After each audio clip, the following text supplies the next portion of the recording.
Now, here's a question that you should always ask when meeting someone new. Is she a narcissist? It's important for you to know that. Now, you don't ask her, but it's a question you should have in mind as you develop a relationship with this person. If you don't know what a narcissist is someone that is all about them. They have a hard time with empathy. Look, just look that up, narcissist, because it's not about that. This episode is about, can you still swim in those troubled waters and get out safely? That's a question I was asking because I've been a victim. That's the wrong word. I don't want to be a victim. I was a willing victim, unknowing participant. I don't know what you would call it, but narcissistic people in relationships. And the most painful situations that I've been in have been with those kinds of people. And if I would have asked that question, if I would have known what the term was at the time, I probably would have seen the red flags like right there in my face. They always were there. I just did not know, but not knowing is not an excuse to fall for it. So when you ask this question, it puts you in a different kind of guard. It's not saying she is, she's not, but you're looking out for it. And when you start seeing signs, then you start compiling those signs. Okay, I saw this, saw that, saw this. And then you put a little profile in your head of, okay, this person is leaning that way. That's the key. Don't keep exploring. If that person is leaning that way, if they walk like a narcissist, talk like a narcissist, act like a narcissist, then they are a narcissist. You don't need to find out later if you were correct or not. You need to leave the situation alone. But again, the episode is about, what if you were attracted to this person, right? As a man, like, I think the way we think is a little different than how women see things, right? Because a lot of times we are attracted for the wrong reasons anyway. So maybe this is a really attractive person, and a narcissist will sometimes make you feel very special very quick, which is one of the signs. They love to love bomb you or give you all this attention. And what if you realize that she's a narcissist?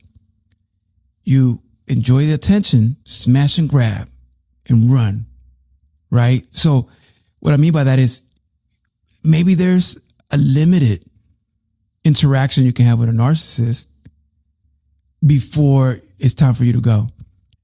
It's a question, really. I don't know. I probably would not try that, but I asked the question because if there is a possibility of that being a choice or an option, then I think it becomes about, when do you leave?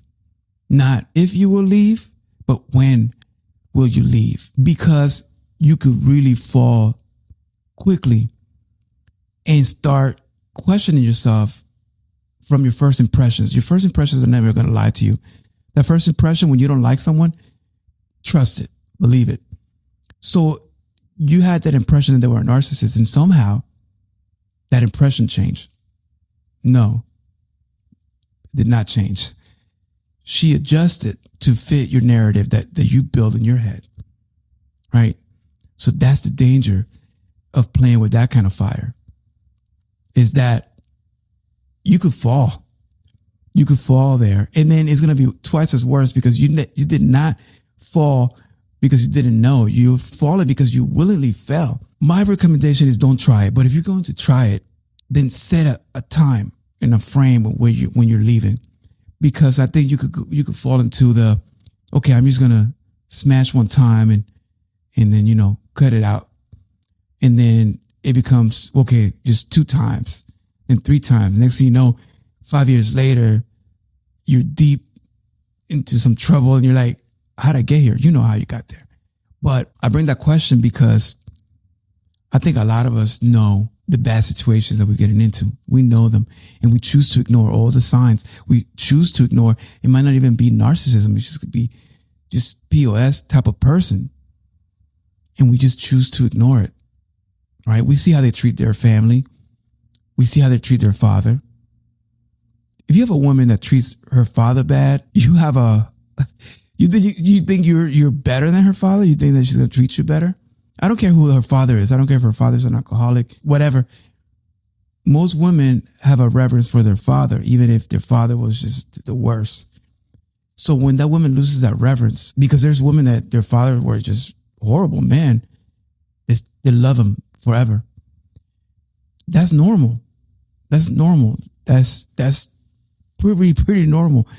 When she does not have that love for that man, then you have to question, it doesn't matter how hurt she's been by this man, but you have to question, this is a person that filter and that feeling can be turned off that easily.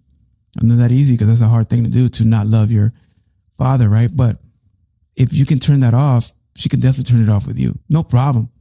You're nothing. So you just have to keep that in mind. Watch how she treats people around her.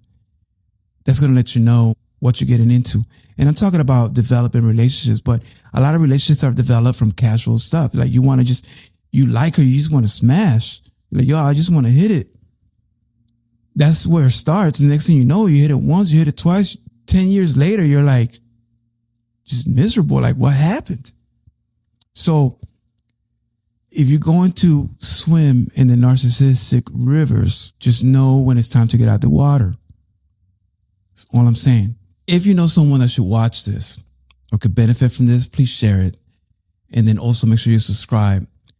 And don't forget to download the Seduction PRM app from the App Store or from the Play Store. It's a seduction app that's going to help you levitate from this planet and manage your seduction style, get to know yourself, and it's going to guide you into becoming a better seducer. So make sure you download that.